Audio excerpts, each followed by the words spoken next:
Morning, everyone.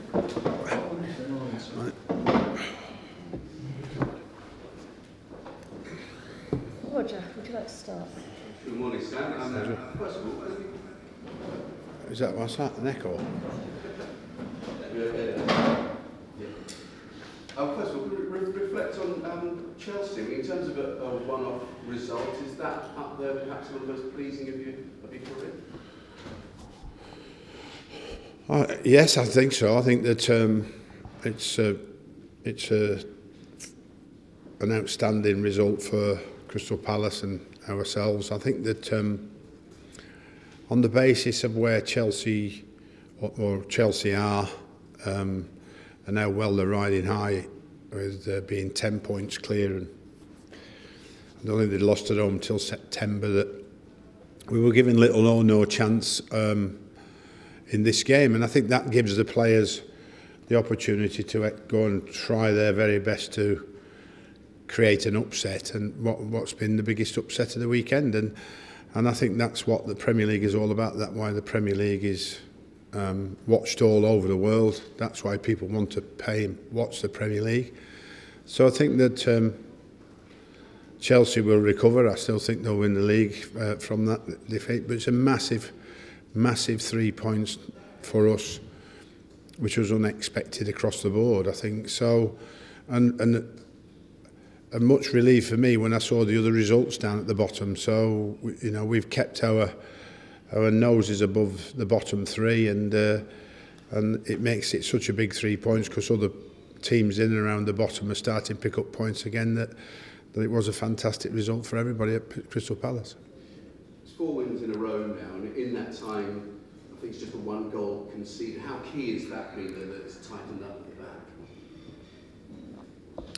Well, I think if you remember when I first arrived, that the key element was to stop the goals going in, and unfortunately for a long period of time, and the team was failing to cope with that scenario. We were still continuing to leak goals, particularly what I would call soft goals that were avoidable, which left us in a position where we really had to go into the market in January to try and resolve that problem. So if you look at the players that arrived, all of them have a defensive side towards their game, and that has helped secure the out of possession side, and has allowed us to flourish a bit more in possession. And I think that you know, every team, if it doesn't concede goals, is got a chance to win a game at any point, whether they're dominating or whether they're not dominated. You know, and you know, Chelsea completely dominated the game, or most of it, but because our defensive work was so good, the big point I said to the players was, when you're in possession, which is going to be limited, maximise it. And we maximised our possession on the day by the 2 goals that we scored, and we were obviously delighted after the game. But the cost of that was injuries, and we've got a game on Wednesday night, and can we follow that result with another one is now firmly in our minds. And Chelsea's been a wonderful day, but we've got to focus on Southampton now. Where are you with those injuries with Scott Dan, James Tompkins? Scott Dan is much more serious as we thought, and he's in a brace at the moment, so it will be a few weeks, we think. So and obviously there's not that long left in the season, so we will work extremely hard to get him back fit as quick as we can. James Tompkins is not quite so bad, and again we need to get James back as quick as we possibly can. Patrick Van Aanholt's making good progress. We need him back as well if we can, and of course we've got our long-term injuries still that are not going to play any part this season. In terms of Van Aanholt, James Tompkins, I mean, when you say you need them back, are they in contention for Southampton? They're not in contention for Southampton at all, no. Or maybe not even Arsenal. So it'll test the squad now, particularly defensively, because obviously we've got replacements, which is with experience. So when you lose 2 centre halves, you generally will, you know, you'll be running short of players in that position with experience, but we've got Martin Kelly, we've got Damien Delaney, so they can still fit into that area. And our real focus is to go to Southampton and try and continue our undefeated run. Southampton, they're in 10th at the moment. If you were to win, you'd actually go level of points with them. Would that, with so many teams that would be below you there, would that almost make you safe, or is it the case that even teams that are even mid-table now can't afford to get too comfortable?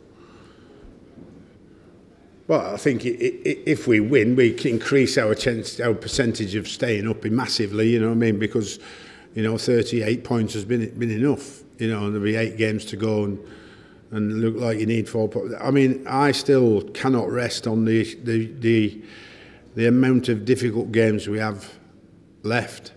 There's never an easy game at our level, and I think that everybody's talking about, we've still got Manchester City, Manchester United, Liverpool, Tottenham, Arsenal, but Leicester, who we have at home, and Hull City are in particular good form as well, like ourselves. So to pick up those points that we're going to need, it's going to need a big focus for us to perform to our very best level, as we have done in the last 4 games particularly.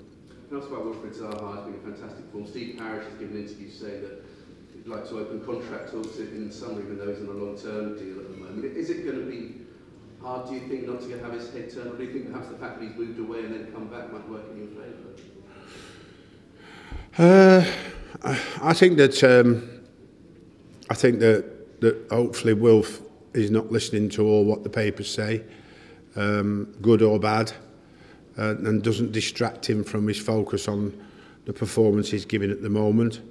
I think for any player that's playing, you can get distracted by good publicity as well as bad, and I think that he has to focus on the fact that he has to consistently perform to the level he's performing at, and that gives him a greater value for our football club, which Steve has chosen maybe to offer him a new deal. Whether Wilf accepts that on the basis that he likes this club and what the club's done for him, only time will tell. So, come the end of the season, make sure we're in the Premier League, and those talks can perhaps take place. But until then, shut up about it.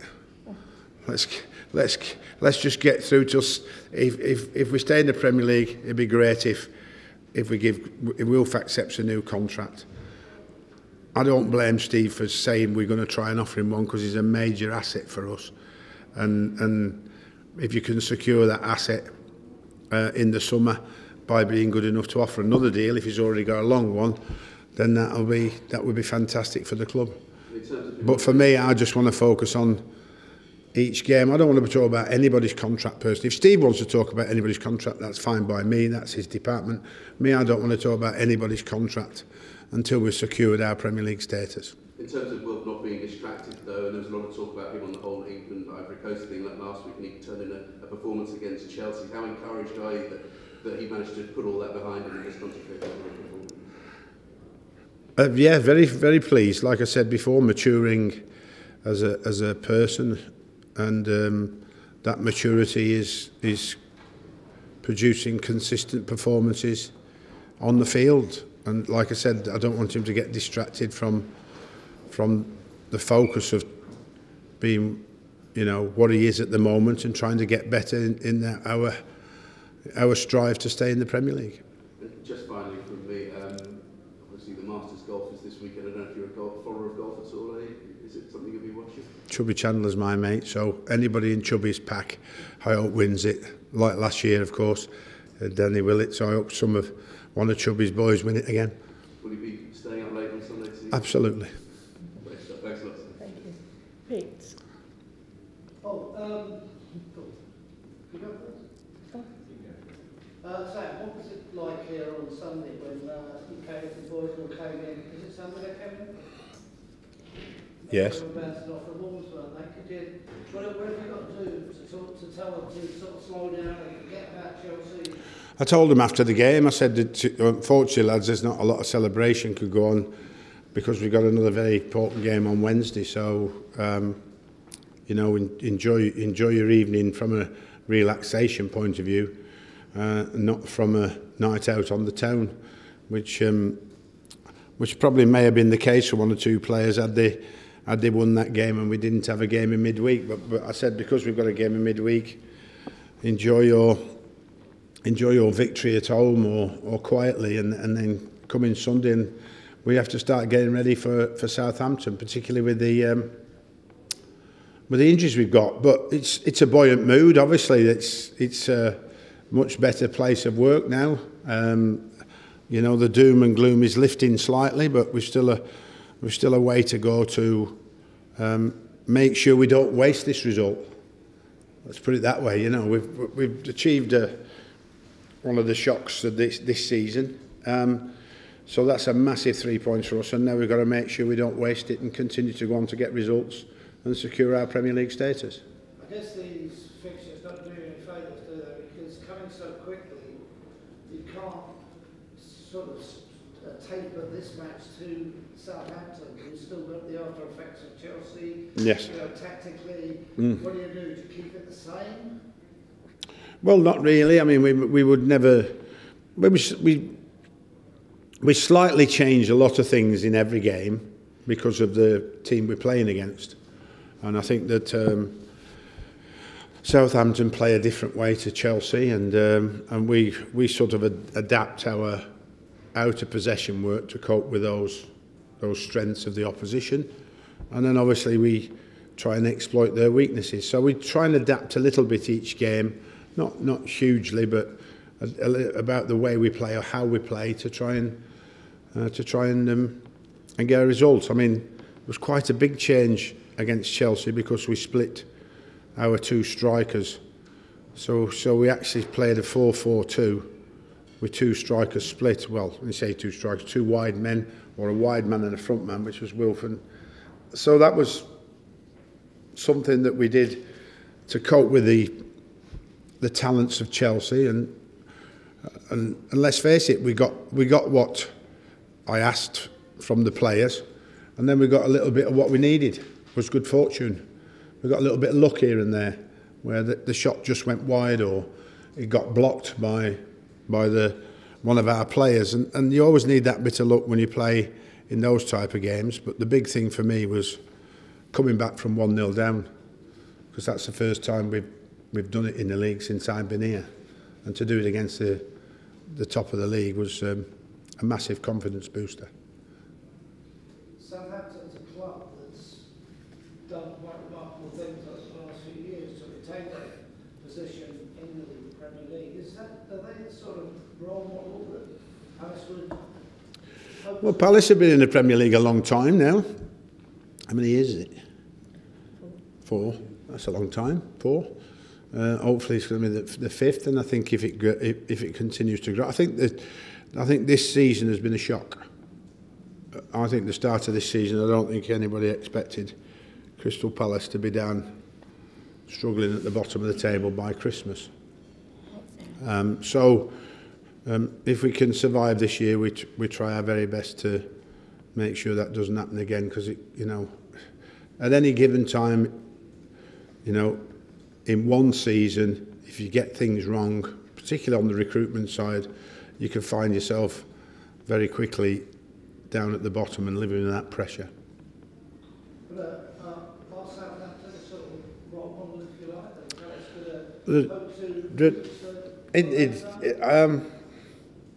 a role model in terms of, would we like to develop more of our own players through the academy? I'd say yes, if we could, which they've done very well at. Wouldn't want to be selling as many as they've sold if I was the manager, personally, because if you continue to do that, you will not always get the recruitment right, and it might get more and more difficult to stay in the Premier League. But certainly they've had a fantastic run since they got promoted with West Ham when I was there. So West Ham are still there as well. They're developing along the same lines.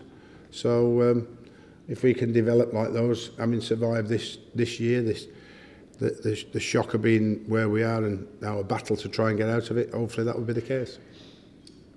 Hi Sam, Christian Benteke scoring on Saturday, first goal in 2 months. If he can keep it amongst the goals between Well, yes, I want him to continue to scoring. Hopefully, he scored a couple of goals in the international week as well. So it came to him on Saturday and was very clever the way he finished it. He was very cute about the way he just made sure he chipped the little ball over the goalkeeper and into the net, like you mean. But you know, when we get him scoring again and again and again, hopefully he can go on that streak now. Sometimes your front man has a little bit of a barren patch, and then maybe they score one and they can go on to score, you know, in every game for a while. And I think we'll need that, just for us to keep providing the service for him, and hopefully the goals go in. Wilfried's probably doing his best in assists and goals as well. So, you know, the more people who are capable of scoring goals, the better chance you've got of winning. I imagine if you ask most Crystal Palace fans, if you take 2 games in isolation, Chelsea and Southampton, 3 points from 6th, most of them would have taken it. You've already got the 3 points. Does that take the pressure off going into Selhurst tomorrow? Well, I think that we took the pressure off somewhat by the fact that we stayed out of the bottom 3, and had we not won this game, and others picking up points, we wouldn't have that little breathing space that we've got. So we are keeping the pressure off ourselves by staying out the bottom 3, and by the fact that for the first time since I've been here, we've got 31 points with 29 games. So we've got more points than games. So things are looking better. In my experience, a club like Crystal Palace, Blackburn, Bolton, when I was there, when they pulled off a big one, it was always hard to win the next one. So my challenge to the player is, can you go out and repeat what you've done against Chelsea? So when we beat whoever one of the big 3 or 4 were, we'd always found it difficult to get up for it again that game after. And because this game arrives on Wednesday night, not next week, I think it's going to be difficult for the players. So I'm going to try and explain to them today about the need for the same desire and commitment that they showed on Saturday in this game on Wednesday night. And the game itself does take on perhaps more significance, as you say, when you think of the fixtures you then got after that, the likes of Arsenal, Liverpool, Spurs in the next 4 games following the trip to St Mary's. You said earlier, no easy games, quite rightly, but is this a game that you really are targeting to get at least a point?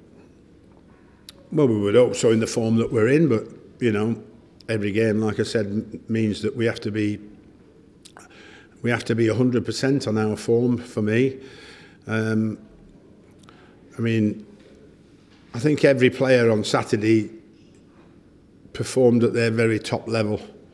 I think that if I don't like pointing out players in a team game, but the leadership from Mama Sakho at the moment is very important. The goals that Wilfried and the way Wilfried's playing, and Andros Townsend in terms of in possession, Christian scoring again, and one of the big boys on Saturday was Wayne Hennessy, 11 saves in a game, which is far more than the norm in any Premier League game, but he managed to be where he needs to be on several occasions. So we need some big performances like that in every game.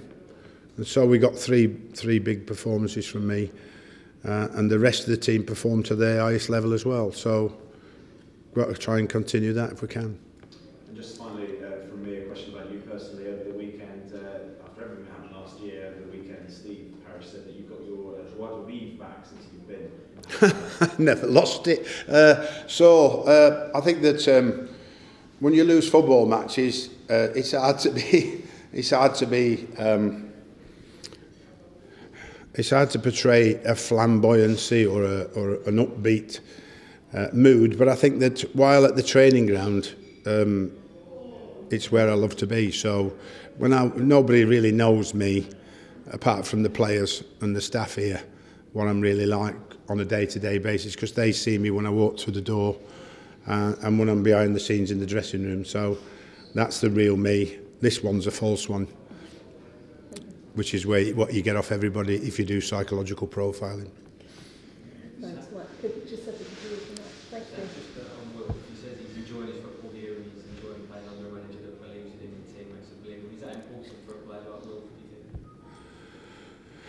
Well, I think that it's important for Will because of the time he's had at the club. I think that